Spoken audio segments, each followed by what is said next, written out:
Bonjour à tous et à tous. Attends, t'allais trop vite. Comment le temps? Bienvenue dans Turpot. Salut les gars, c'est Mox. Et c'est Stain. Bienvenue dans votre podcast préféré. Aujourd'hui, on tire un sujet au hasard. On tire un sujet au hasard. C'est Et c'est Stain moi qui qui le t'as fait. tiré le dernier, mec. Et oui, mec. Vas-y, Oh. lis-moi le Je sujet. vais te lire le sujet, mais c'est pas dans le bon sens. Oh non, retourne-le. C'est encore une. C'est encore une bande dessinée, vous l'avez entendu. Vous êtes content? Vous avez vu le titre, hein, vous savez, vous avez J'ai fait trop de BD.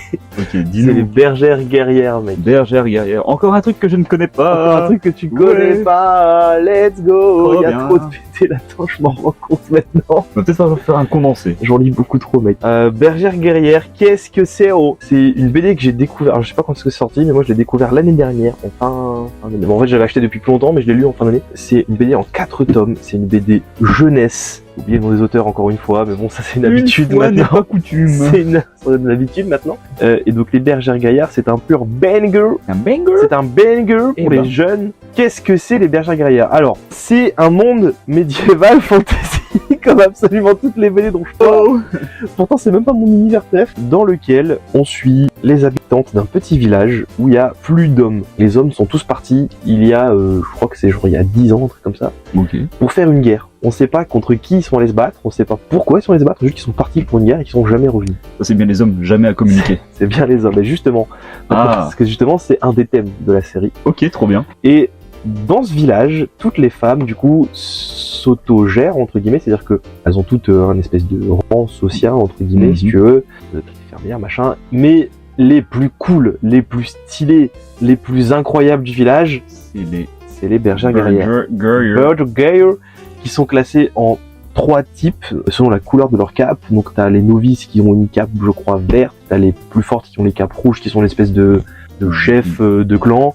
Et puis après, t'as une section entre les deux, je crois que c'est des capes bleues, si je dis pas de conneries, un truc comme ça. Elles s'occupent en gros de tout ce qui est gestion du village, donc à la fois aller à l'extérieur du village pour aller récupérer des vivres, des trucs, de la sécurité du village, du bien-être des habitants du village, etc. Et on suit l'histoire d'une petite fille qui veut devenir une bergère guerrière, sur le point de finaliser son inscription, au poste de bergère guerrière, et qui pendant une mission va se retrouver à rencontrer une espèce de sorcière qui va lui révéler que les hommes sont peut-être toujours en vie et juste qu'ils peuvent pas revenir.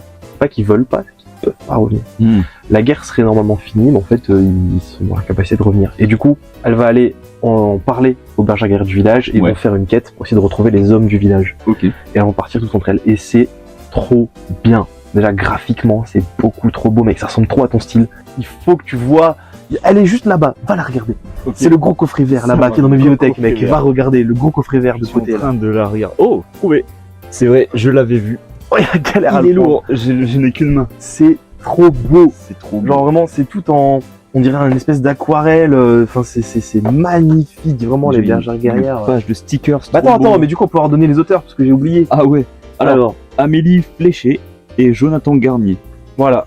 Jonathan BD de Amélie Fléché et Jonathan Garnier. Et c'est du coup voilà, c'est tout en aquarelle, en espèce de petites nuances de couleurs, c'est beaucoup trop beau. Ouais.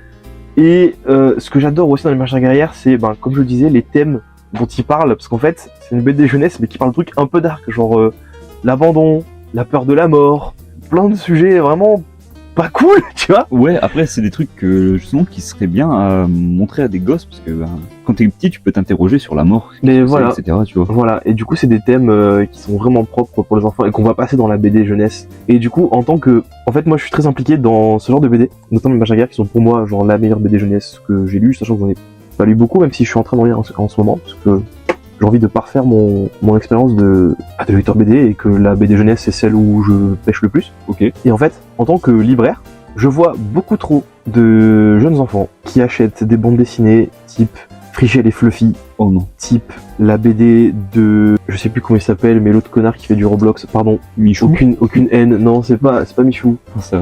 Enfin bref, les trucs de Squeezie, les trucs de Wonky Studio, des BD qui sont débiles, sans âme, qui donnent pas envie, tu vois. Et qui se lit en 30 minutes. Et qui se lit en 30 minutes. Parce qu'il y a zéro substance. Voilà, et il y a zéro thème et rien. Et après les parents viennent se plaindre que leurs enfants veulent pas lire. Mais donnez-leur des bandes dessinées qu'ils ont envie de lire en fait, genre des enfin qu'ils ont envie de lire, qui vont leur donner envie de lire. Parce que Frigiel et Fluffy et la BD de Furious Jumper, c'est pas des trucs intéressants. C'est des trucs pour faire du fric.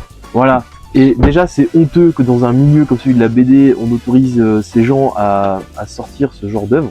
Mais en plus, quand les enfants ne lisent que ça, c'est un carnage. C'est-à-dire que je suis pas contre le fait qu'ils commencent avec ça, tu vois, parce que faut bien commencer à un moment donné par quelque chose. C'est sûr. Et puis en plus, tu peux relate avec tes youtubeurs préférés, donc c'est ça. C'est bien, mais. Mais découvre d'autres trucs derrière, genre fais l'effort d'aller te renseigner sur d'autres petites pépites qui sortent. Je pense du coup Bergère Guerrière. Je pense à la Brigade Cauchemar qui est folle et qui est supervisée par Franck Tillier, qui est un auteur de polar. D'ailleurs, j'ai lu les 2-3 premiers tomes. Et franchement, c'est cool, c'est très cool aussi, tu vois. Brume, qui est un pur banger graphique, c'est trop beau, Brume. Enfin, tu vois, plein de petites BD comme ça, jeunesse, qui sont trop bien et qu'il faut lire pour les gamins et qu'on met pas assez en avant. Et en fait, moi, je vois beaucoup de parents acheter ça sans réfléchir avant, sans demander, et qui se disent juste, bon, de toute façon, c'est des dessins et vous jouez trop pour les enfants, ils vont regarder les images. Non, c'est pas comme ça. Justement, je pense Karim Debache, un de mes youtubeurs préférés, il avait une phrase incroyable quand il parlait de cinéma, où il disait que quand un film est débile, les gens aiment bien dire, bon, on s'en fout, c'est pour les gosses. Et justement, c'est pour les gosses. Et c'est ce qu'il disait. C'est pour les gosses, ça devrait être 1000 fois plus travaillé. Et moi, je suis d'accord avec cet adage, et je trouve qu'il faut le relate aussi avec la littérature. Et pour le coup, totalement. Les Bergères Guerrières, c'est un BD pour gosses qui est super bien travaillé. Donc bref, il faut lire ça. Et que vous soyez adulte comme enfant, il faut absolument lire ce truc. Très bien. Voilà. C'est noté. Je pense littéralement que une fois que je m'en vais d'ici, je te vole ça et franchement, je te les file. À Donf. Let's go, trop bien. Déchire les mecs, je veux que tu lises, tu vas kiffer. Vas-y, je fais ça. Allez, c'est prévu. Let's go, j'ai enfin réussi à le convaincre de lire une de mes BD. Trop bien. Yes. Et faites-le aussi, achetez-le. Faites-le aussi, vraiment, lisez les Bergères Guerrières. Alors vous pouvez trouver soit les 4 tomes en individuel, à peu près 15 € par tome, ou alors vous pouvez vous choper le coffret comme moi j'ai qui coûte 60 €. Et c'est plutôt propre. Et en plus avec le coffret, vous avez des bonus type un petit diplôme de Bergère Guerrière qui est trop rigolo. Vous avez des plaques d'autocollants, mais surtout ce qui est bien avec le coffret, c'est que vous avez un making of. Ouais. Si ça vous intéresse. Voilà. Très bien. Je pense avoir fait le tour pour les Bergères Guerrières. C'est noté, c'est trop bien. Je vais lire ça et puis je ferai sûrement un commentaire avec mon propre compte. Let's go. Let's go. Let's go. Et du coup, passons au nouveau sujet. Hein, ça nouveau sujet. Je vais tirer l'autre sujet de la vidéo. Le sujet haut. Le sujet haut. Ah, il y a pire un milliard de morceaux, c'est toi, c'est encore. Oui, c'est moi. Ok, sujet très vaste encore, les cassettes. Qu'est-ce que tu veux que je raconte? Qu'est-ce que tu veux qu'on raconte? J'ai pas assez connu les cassettes. T'as pas assez connu les cassettes? Moi, j'ai eu pas mal de cassettes quand j'étais petit. Et franchement, je trouve que c'est plus un truc nostalgique pour moi, parce que c'est vraiment quelque chose que j'utilisais au quotidien. Genre, je regarde des films en cassette comme ça. Fun fact, mon premier DVD, c'était Monstre Compagnie. Voilà. Ah bon? Ouais, du coup, je m'en rappelle parce que c'était vraiment mon tout premier DVD, du coup, donc c'était l'inverse de ce que je connaissais avec les cassettes. Bon, je suis pas si vieux que ça, hein, j'ai 25 ans, mais vu que mes parents, ils avaient un magnétoscope et puis plein d'anciens trucs, je regardais un petit peu des anciens dessins animés, etc. Et je me rappelle, du coup, que c'était trop bien parce que tu pouvais rembobiner la cassette. Et c'était vraiment un truc, je sais pas, hors du temps en fait, parce que c'est pas quelque chose que tu peux faire maintenant parce que ça sert plus à rien, c'est pas sur non les cassettes c'est plus sur du film, je sais plus comment ça oui enfin c'était les petites bandes ouais, c'est plus sur des bandes comme ça, c'est digital maintenant, donc y a plus rien à faire et tu peux lancer Netflix, tu mets ton film, tu le remets, tu rembobines en tirant la petite barre rouge, genre, mais c'est tout. Mais je sais pas, c'est un truc hors du temps, c'est une autre époque, je sais pas. Il y a une petite identité. Finalement, la cassette, c'est un peu un des symboles des années 80, 90. Ouais, c'est ça. C'est ça à peu près, je crois. Ouais, exactement. Ouais. Et franchement, c'est trop bien, en vrai, parce que à l'époque, tu vois, tu pouvais louer tes cassettes, etc. Mais avoir ton propre magnétoscope, il n'y avait pas que des cassettes pour les films, il y avait des cassettes pour la musique aussi. Et je pense que ça revient un peu en force parce que souvent, quand je vois des groupes que j'aime bien qui font des éditions collector de leur album, ils aiment bien faire une cassette. Ouais, ils aiment bien faire une cassette en même temps. Jody, qui est un artiste que j'adore, qui fait beaucoup de sons, à chaque fois qu'il sort un album, il sort une version cassette de son son. T'avais CD, vinyle, cassette. Ouais, c'est un truc qui revient beaucoup. Ouais, et je pense que c'est un truc qui revient genre avec les jeunes de nos jours, parce que les jeunes de nos jours écoutent plus de vinyle que nous, enfin pas nous, mais genre nos parents ou autres. Moi je sais que mon père il aime bien écouter ses CD dans sa voiture alors qu'il a Apple Music, il peut écouter ce qu'il veut, mais il aime bien écouter ses CD, tu vois. Oui, mais moi en vrai c'est parce que ma chaîne IFI elle fait que Bluetooth, mais si j'avais un truc qui fait CD, je pense qu'actuellement j'aurais un tas de vinyles et de CD qui traînent chez moi, je pense, tu vois. Ouais, et je trouve que c'est bien parce que tu vois, tu peux posséder ta musique, Ouais. posséder ton. Mais ton ça film. c'est un truc, quand on est collectionneur, il te faut Bah, c'est ça. ton petit bigouigoui là, il te le faut avec Ouais. toi. Après, franchement, je comprends totalement le fait que le digital, ça se démocratise autant que ça l'est de nos jours, parce que c'est tellement plus facile. Genre, Oui. en 2 clics, t'as ta musique, t'as ton film, tu fais ce que tu veux. Mais le jour où t'as plus internet, où t'es niqué, bah moi Voilà. t'as ton truc, et toi moi je suis le partisan du physique. J'aime bien le digital, ça m'arrive. Bah par exemple tu vois, même les jeux vidéo c'est le meilleur endroit où j'en parle le plus, mais ça m'arrive des fois d'avoir des jeux en physique et en digital. Les deux. Je pense par exemple à Sea of Thieves, tu vois, qui est un de mes jeux préférés, et que Ouais. je jouais sur ma Xbox parce qu'il y avait le Game Pass. Et bon, j'ai un peu le seum parce que du coup, pour l'instant, il n'y a pas de news, et du coup, je pense que ça se fera pas. Mais quand c'est arrivé sur PS5, je voulais me le choper en physique pour l'avoir sur Ouais. ma console, tu vois. Clairement, ouais. Alors que je l'ai déjà au final. Mais Ouais, il faut ma C'est version juste le boîte. simple fait d'avoir la boîte, plus peut-être Voilà. des petits goodies, admettons une petite planche de stickers. Ouais, c'est ça, une petite connerie qui va avec, Ouais. et tu vas voir. C'est quelque chose qui se fait en plus, parce qu'en plus, bah, maintenant, c'est un coût d'imprimer des CD, d'imprimer des petites cartouches, tu vois. Donc, le digital, c'est plus simple pour les éditeurs, mais quand t'as des petites éditions collector sur des sites genre Limité d'édition, c'est pas ça le nom? ouais, Limited Run Games, Limited genre Run Games, ouais. t'as ton jeu, t'as un jeu indé, genre, puis Mmh. t'as des petits goodies à l'intérieur, t'as peut-être un petit porte-clés, d'une planche de stickers. Ouais, il y a toujours truc un peu stylé. Ouais, des trucs qui se font plus maintenant, genre des manuels de jeu. Mmh. Ça, c'était trop Ça, bien. c'est ça. trop bien, ouais. C'était trop bien, t'avais une petite histoire du jeu, t'avais Notre invité de l'épisode d'après, il est devant. On va faire une pause de secondes pour que je l'appelle. Voilà, du coup on allait récupérer l'invité de la prochaine émission. Bonjour, on ne dira pas qui c'est. On ne comme dira pas qui c'est, il y aura la petite surprise. dans 2 semaines. Du coup moi j'allais dire, le dernier souvenir que j'ai d'une cassette, c'était genre chez ma mère je crois. Ouais. Et elle avait la cassette de Chérie, j'ai rétréci les gosses. Ok. Et j'arrêtais pas de regarder ce film en boucle. Ok. Et je sais juste que je regardais ce film, mais je me souviens de rien du film. Tu m'étonnes, moi c'est pareil. J'enchaînais toujours le même film à chaque fois, mais tu me dis, résume ce film-là. Non, je peux pas. C'est impossible. ça. Impossible. Bah, en vrai, ouais, je pense qu'on a fait le tour. On a fait le tour. Des cassettes et puis du digital. Eh ben, j'ai pioché un nouveau sujet alors. Vas-y, pioche. J'aime bien jouer avec le papier. Il joue. Oh, il est long. Et il y a rien Et d'écrit. il y a rien d'écrit, non, c'est de l'autre côté. Nos séries préférées. Nos séries préférées. Je pense qu'on a la même, du coup ça va être Bah, rapide. écoute, ouais, ma série préférée à moi et la tienne du coup c'est Breaking Bad. Let's go. Sujet suivant. Sujet suivant.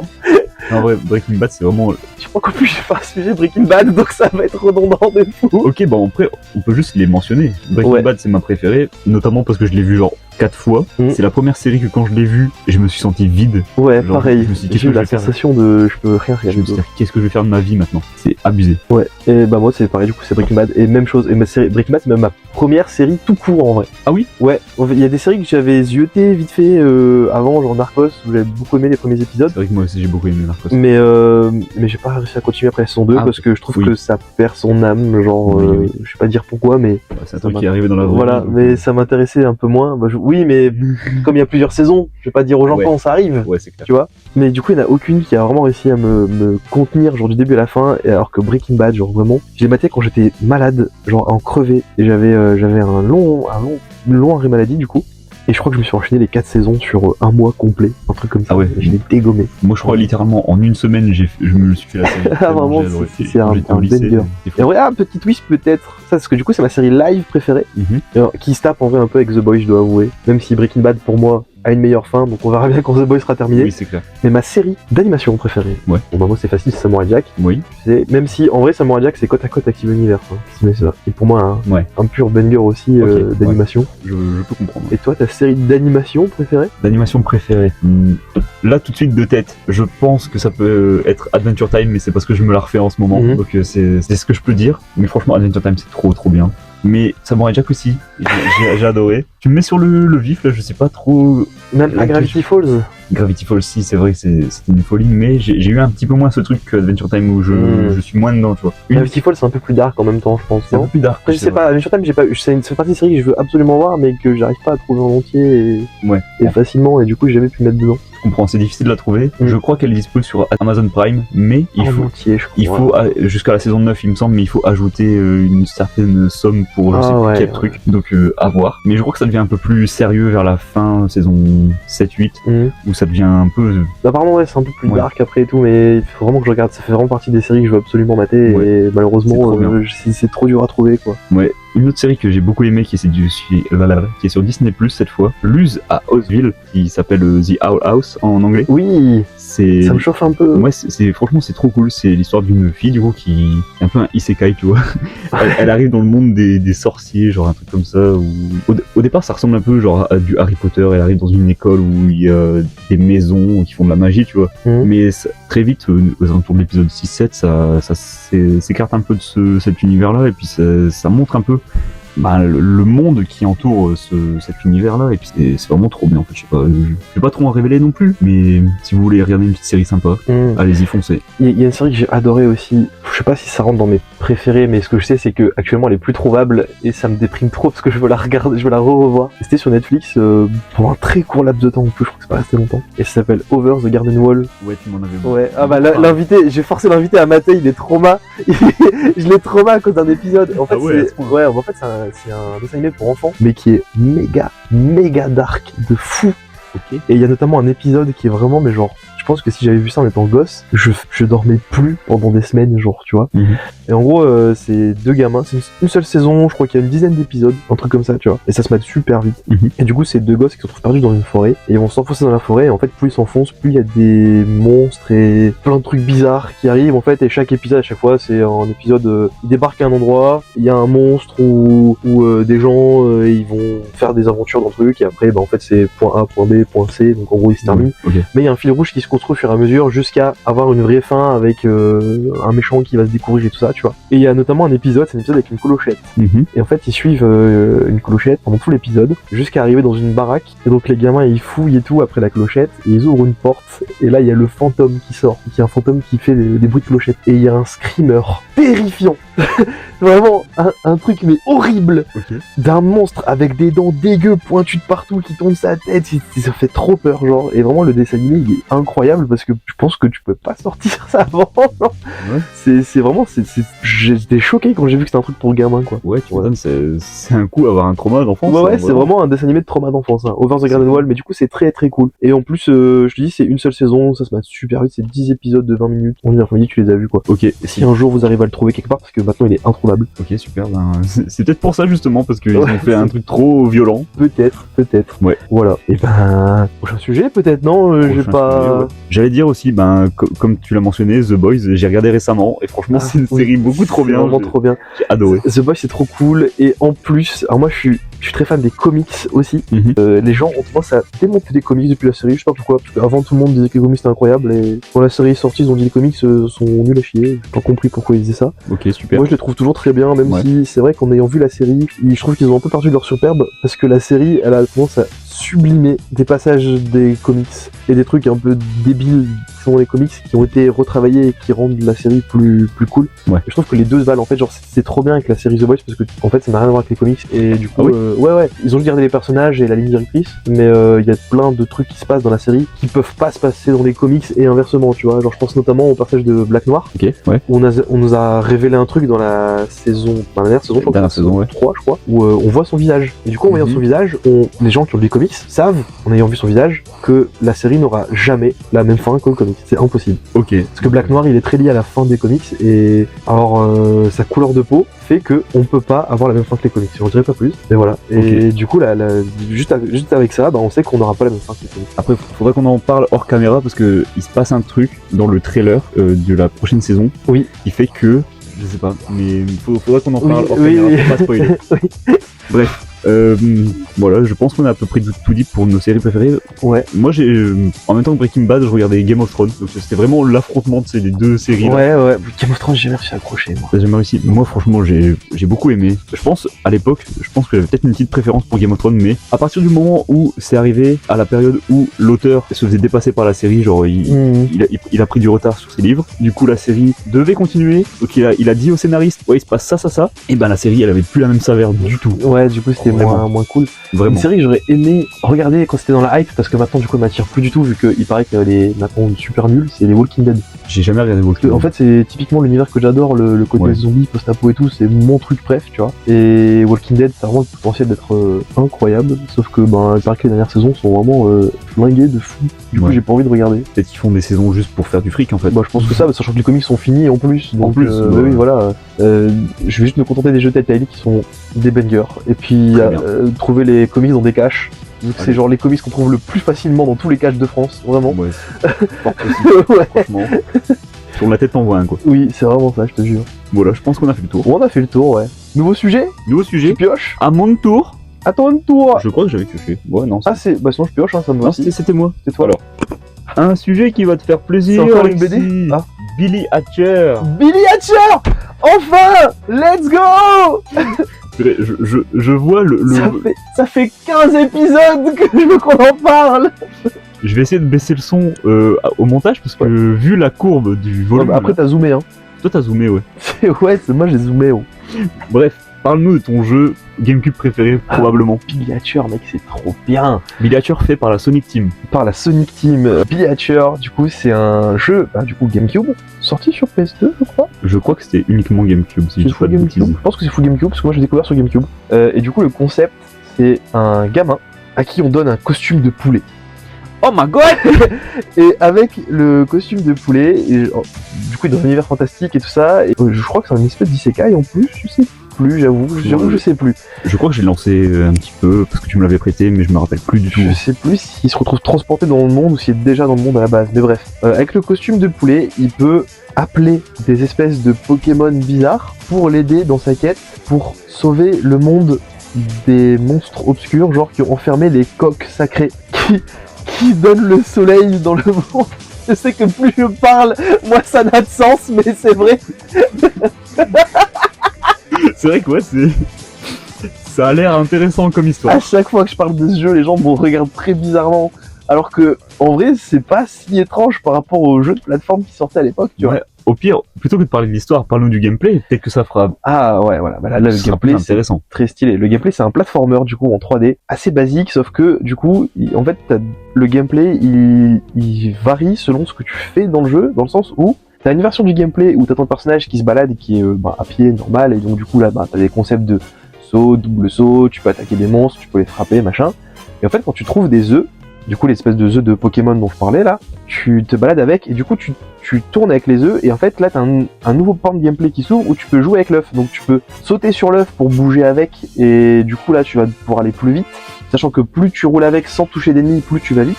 T'as des systèmes de rampe un peu à la Sonic, sauf que du coup c'est des rampes plus grosses parce que t'as un œuf, donc tu vas faire un peu de toboggan et tout ça. Et tu peux écraser les ennemis avec, sachant que les œufs font vachement plus de dégâts, mais ils sont aussi plus fragiles. S'ils pètent, ils pètent en 2 fois et du coup ils sont explosés. Et au bout d'un moment, à force de rouler avec l'œuf, en fait, tu vas le faire grossir de plus en plus, jusqu'à ce qu'il atteigne un certain point.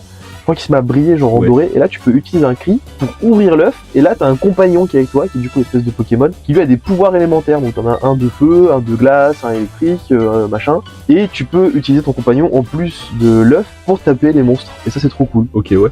Voilà, et le concept est trop bien. Ça a l'air intéressant, en vrai, comme gameplay, mais je pense que c'est un peu bizarre, et un truc où il faut s'accoutumer, plus qu'il faut... genre, tu peux pas prendre la manette et directement savoir ce qu'il faut faire, tu vois. Oui, mais de toute façon, c'est le jeu, il te tend beaucoup la main sur les premiers niveaux, parce que justement, il y a plein de pans à prendre en compte quand tu joues, de systèmes un peu techniques, etc. Mais franchement, une fois que tu as pris la main sur le jeu, ça devient vraiment, vraiment fun. Ouais. Et un truc que j'aime beaucoup dedans, c'est tous les... J'ai oublié le terme qu'on donne, mais l'identité graphique sur un niveau. Tu vois, tous les espèces de landes, etc. que tu suis, où t'as les niveaux classiques, donc t'as le niveau de feu, t'as le niveau d'eau, machin, que tout le monde connaît, mais qui ont été réadaptés à l'univers, et c'est trop cool. Par exemple, le niveau de glace, et ben en fait c'est une île pirate. Et ça c'est trop cool. Bien, et tu te bats contre des pingouins pirates. Des pingouins pirates. Et le boss de fin, c'est un capitaine corsaire pirate qui est une espèce de goutte d'eau géante. Ok, ça donne envie. Mec, c'est trop stylé. Le niveau de feu, c'est un volcan préhistorique. Et tu te bats contre des dinosaures. Ok, ça c'est trop bien. C'est trop bien. Et vraiment le seul niveau classique, c'est le tout premier niveau qui genre brille, tu sais, le truc de base. Ouais, classique genre. Et par contre, ce qui est trop bien, tu vois, c'est que genre chaque niveau, en fait, contrairement à un jeu de plateforme type Mario ou quoi, où genre il faut choper des étoiles ou des trucs comme ça pour avancer dans tes niveaux, là tu peux avoir tous les niveaux directs. Et en fait, si tu fais tout de suite la mission du premier boss, parce que du coup c'est un peu le système que Mario 64, c'est-à-dire que tu vas revenir dans le niveau et faire des nouvelles missions pour avancer dans la même île. Ouais. Tu vois, quand dans Mario, quand t'allais dans un tableau, tu tapais le premier boss et après tu débloquais un niveau de pour pièces. choper plus d'étoiles. Voilà, c'est ça. Qui sont dans chaque.